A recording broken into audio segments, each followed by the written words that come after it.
Selamat siang kepada Pak Prajanto selaku dosen KJI, Keamanan dan Jaringan Informasi. Di sini kami dari kelompok 2 akan mempresentasikan tugas proyek akhir kami, yaitu berupa topik kriptografi. Di sini kami menggunakan, bahasa Python untuk ciphertext kami. Boleh di-next.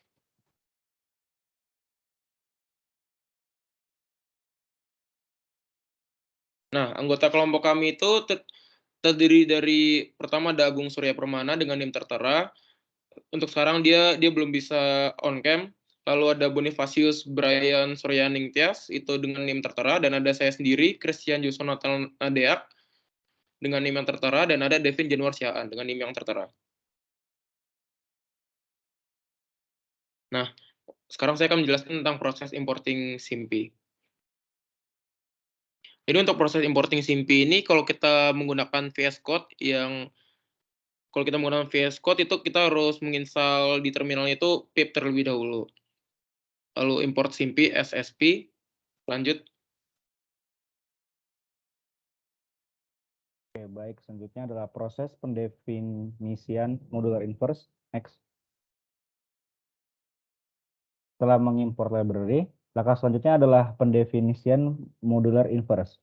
Pencarian ini akan digunakan pada proses deskripsi selanjutnya, di mana proses pencarian modular inverse yang dimana jika X dikalikan dengan Y, dan kemudian dimodularkan dengan Z, hasilnya harus 1 atau X kali Y.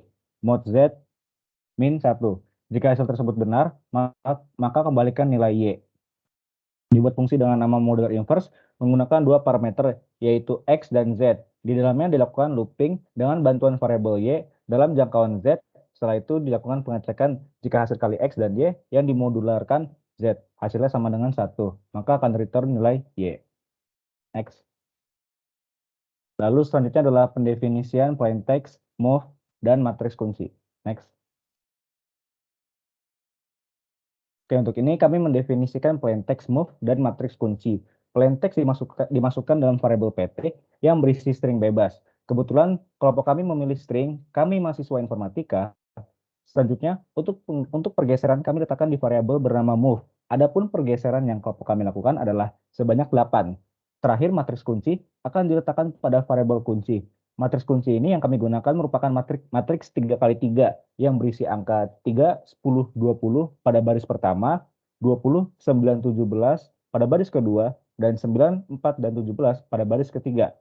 Untuk selanjutnya akan masuk ke proses enkripsi yang akan dijelaskan oleh teman saya. Dipersilakan. Baik, terima kasih atas kesempatannya. Di sini saya akan menjelaskan untuk algoritma enkripsi. Nah, untuk algoritma enkripsi sendiri akan terlebih dahulu dibuat fungsi bernama enkripsi dengan dua parameter masukan, yaitu plaintext atau tadi yang didefinisikan sebagai PT dan juga kunci atau sebagai matriks kuncinya. Nah, langkah pertama itu pembagian kunci. Matriks kunci yang telah didefinisikan sebelumnya harus memenuhi dua syarat agar dapat digunakan. Syarat yang pertama, matriks kunci merupakan matriks yang invertible atau memiliki nilai inverse, atau dengan kata lain determinannya tidak sama dengan 0. Cara mengeceknya adalah dengan menggunakan fungsi if, di mana jika sp.det kunci atau determinan matriks kunci nilainya sama dengan 0, akan muncul peringatan bahwa matriks kunci tidak memiliki inverse, atau matriks kunci tersebut tidak dapat digunakan. Kemudian syarat kedua, nilai determinan matriks kunci harus koprima terhadap 256. Koprima sendiri adalah pendekatan nilai prima pada dua buah nilai. Sebelumnya, faktor persekutuan terbesar atau FPB dalam bahasa Inggris disebut sebagai greatest common number atau GCD. Katakanlah GCD dari dua buah bilangan A dan B adalah N. Artinya, N ini dapat membagi kedua bilangan tersebut tanpa meninggalkan sisa. Nah, bilangan A dan bilangan B tadi itu dapat dikatakan koprima jika GCD atau FPB dari kedua bilangan itu sama dengan 1. Oleh karena itu, untuk mengecek apakah determinan matriks kunci koprima terhadap 256 digunakan fungsi if, di mana jika SP.GCD atau FPB dari dua bilangan, yaitu nilai determinan matriks dan nilai keduanya adalah 256 tidak sama dengan 1, akan muncul peringatan bahwa determinan matriks kunci tidak koprima terhadap nilai 256 atau matriks kunci tersebut tidak dapat digunakan. Selanjutnya, kita akan masuk ke algoritma enkripsi yang pertama, yaitu algoritma Kaiser-Chipper. Pertama akan dibuat variabel baru bernama Caesar.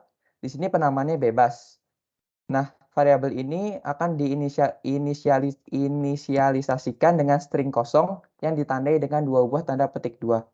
Kemudian akan dilakukan looping dengan variabel bantuan i dengan jangkauan sepanjang panjang string dari plaintext atau for i range len pt.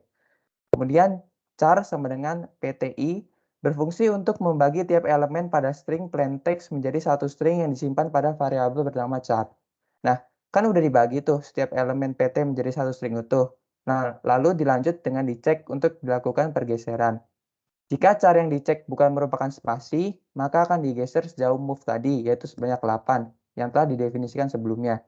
Atau implementasinya pada Python, Caesar plus minus CHR ORD char plus move di modulo 256. Adapun tanda plus minus di sini berarti variabel Caesar ini akan diisi oleh nilai variabel Caesar sebelumnya terlebih dahulu, kemudian ditambah dari hasil dari CHR ORD char plus move di modulo 256. Pertama akan diterapkan fungsi ORD pada variabel yang berfungsi untuk mengembalikan integer yang merupakan kode karakter Unicode dari sebuah string karakter yang menjadi argumennya. Kemudian setelah diubah menjadi integer, akan digeser sejauh move tadi, atau dalam hal ini akan digeser sebesar 8, kemudian akan dimodulo 256. Hasilnya kemudian digunakan sebagai parameter pada fungsi CHR yang berfungsi untuk mengembalikan karakter Unicode dari satu bilangan integer dan merubahnya kembali menjadi string. Dengan kata lain, fungsi CHR ini merupakan kebalikan dari fungsi ORD. Next.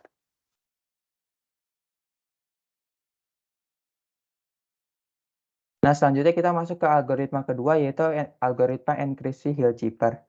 Langkah pertama, kita akan menambahkan karakter spasi apabila panjang plaintext masukan tidak sama dengan ukuran matriks kunci. Caranya adalah dengan menggunakan fungsi if. Jika panjang string variabel Caesar yang dimodulkan dengan dimensi baris matriks kunci tidak sama dengan 0, maka ditambahkan karakter spasi. Kemudian langkah kedua, membagi plaintext menjadi blok-blok sesuai ukuran kunci untuk kemudian hasilnya ditaruh pada variabel bernama blok Caesar. Lakukan looping dengan bantuan variabel i dengan 3 parameter, yaitu 0 sebagai kondisi awal, panjang string variabel Caesar sebagai kondisi akhir, dan dimensi baris matriks kunci sebagai nilai kenaikan. Langkah ketiga ialah mengonversi blok-blok plaintext tadi menjadi angka dalam ASCII. Sebelumnya, nantinya akan di-define ke variabel bernama chipper dengan inisialisasi string kosong. Kemudian akan dilakukan looping for split in block Caesar. Selanjutnya untuk mengonversi digunakan variabel baru bernama ASC yang hasilnya merupakan matriks hasil perintah dari ORD SP for SP in split. Kemudian langkah keempat, kita akan mengalihkan blok-blok plaintext dengan matriks kunci. Kemudian hasilnya dimodulokan dengan 256 pada variabel ASC. Adapun perintahnya yaitu ASC sama dengan kunci dikali ASC dimodulkan 256. Yang terakhir, mengonversi balik menjadi huruf untuk kemudian disimpan pada variabel bernama chipper. Lakukan looping dengan bantuan variabel i dengan jangkauan sebanyak dimensi baris matriks ASC tadi. Kemudian masukkan hasil dari perintah char ASCI ke dalam variabel chipper yang awalnya kosong. Masih sama, fungsi char di sini berfungsi untuk mengembalikan karakter Unicode dari suatu bilangan integer dan merubahnya menjadi nilai string. Kemudian sebagai output, hasil akhir dari keseluruhan fungsi enkripsi tadi adalah variabel chipper. Oleh karena itu, di bagian akhir algoritma ini dilakukan return chipper. Selanjutnya adalah fungsi deskripsi yang akan dijelaskan oleh teman saya. Silakan.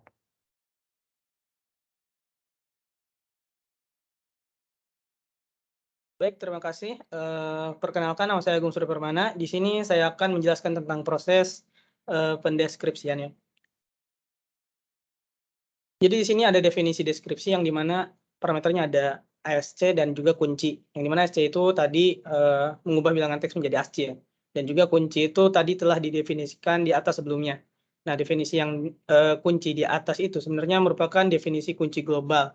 Sementara yang ada dalam deskripsi ini merupakan suatu definisi kunci non global gitu. Jadi hanya bisa digunakan dalam definisi deskripsi saja. Jadi di sini variabel kunci kembali dipanggil dengan mengembalikan nilai yang baru, yakni memproses dalam hal modular inverse SP determinan kunci 256 dikalikan dengan kunci yang tertera di layar ini lalu dimodulkan dengan 256. Nah, ini akan mengembalikan nilainya kepada variabel kunci yang non global. Untuk selanjutnya kita akan membagi ciphertext ini. Nah, sebelumnya ciphertext sudah dijelaskan dasar-dasarnya dan awalnya oleh teman saya di slide sebelumnya. Di sini kita akan membagi ciphertext-nya itu menjadi blok-blok bagian sesuai dengan ukuran kuncinya. Di sini kita menamakan blok cipher. Sebenarnya ini variabelnya ini merupakan bebas untuk penamaannya. Di sini kita memasukkan untuk SC-nya i.2i plus kunci chef-nya 0 dan for i in range atau untuk seluruh item dalam jangkauan 0 sampai dengan panjang daripada aslinya dan juga kunci chef-nya itu kita masukkan ke dalam blok ciphernya. Nah, udah gitu kita akan mendeskripsikan blok-blok ciphertext-nya. Nah, di sini kita menamainya dengan PT. Ini sebenarnya bebas dan juga kembali lagi kita inisialisasi dengan string kosong dengan ditandai dengan tanda petik 2. Nah, di sini juga for split in block cipher untuk seluruh split atau mungkin pergeseran dalam blok ciphernya, kita akan mengonversi blok ciphertext menjadi angka dalam ASCII. Kalau tadi itu udah ada ya, udah ada SC, terus kalau di sini tuh PT, PT, P gitu. Jadi sebenarnya ini bebas lagi, tapi untuk menunjukkan kepada PT atau blok-blok ciphertext dan juga konversinya, jadi kita menamainya tidak terlalu jauh daripada PT itu sendiri. Yang dimana dalamnya itu ada SP atau daripada simpingnya itu, SMP-nya itu SP matriksnya dengan OR SP dan for SP in split untuk seluruh SP dalam splitnya. Kita masukkan ke dalam variabel PT underscore P-nya itu. Terus untuk selanjutnya dalam for-nya itu kita akan mengalihkan blok-blok ciphertext dengan inverse matrik kunci dan dimodulkan dengan 256. Nah, di sini udah dikasih nih, dalam hal ini udah dikasih memori yang akan masuk ke dalam PT, lalu si PT-nya ini akan diubah kembali nilainya di sini gitu. Jadi untuk kunci yang udah dijelaskan di sini di atas akan dikalikan dengan PT yang sudah ada di sini, lalu dimodulkan dengan 256 dan akan menghasilkan nilai variabel PT yang baru. Jadi kalau misalnya udah dipanggil, maka PT kedua yang akan muncul. For i in range, untuk seluruh item dalam range, dalam jangkauan PTP.chef 0, itu kita akan memproses suatu hal, yakni mengkonversi dari angka ke huruf dan disimpan ke variabel PT untuk mendapatkan hasil deskripsi. Yakni seperti ini, PT plus sama dengan CHR atau char PTP item. Nah, ini jadi untuk seluruh hasil yang ada di sini, itu ditambahkan dengan ini dan akan menghasilkan nilai PT yang baru di sininya. Jadi kayak di sini, terus ditambahkan dengan ini dan akan menghasilkan PT itu sendiri. Nah, untuk selanjutnya algoritma deskripsi Caesar Cipher, yakni melakukan pergeseran kembali terhadap hasil deskripsi menggunakan Hill Cipher untuk mendapatkan plain text. Jadi plain text-nya itu sebenarnya bebas, tapi untuk mengacu kepada suatu hal yang kita jelaskan, akan alangkah lebih baiknya bahwa variabelnya itu akan dinamai dengan hal yang serupa gitu. Kita inisialisasi stringnya kosong terlebih dahulu. Setelah itu kita melakukan proses pengkondisian untuk seluruh item dalam jangkauan len PT, mana char PT itemnya itu diproses. Nah, udah gitu, jika bukan karakter spasi, maka lakukan pergeseran kembali. Kita melakukan pengkondisian kembali jika char-nya itu tidak sama dengan tidak ada spasinya gitu. Maka plain text ditambah plus sama dengan seperti yang tertera di layar, char or char min move atau pergeserannya dimodulkan dengan 256 akan kembali kepada nilai plain text itu sendiri. Selain daripada if-nya, selain daripada char tidak sama dengan spasi, maka dia akan mereturnkan plain text plus sama dengan spasinya itu sendiri. Artinya nanti plain text-nya ini nilainya akan ditambahkan dengan spasi dan akan kembali kepada plain text-nya.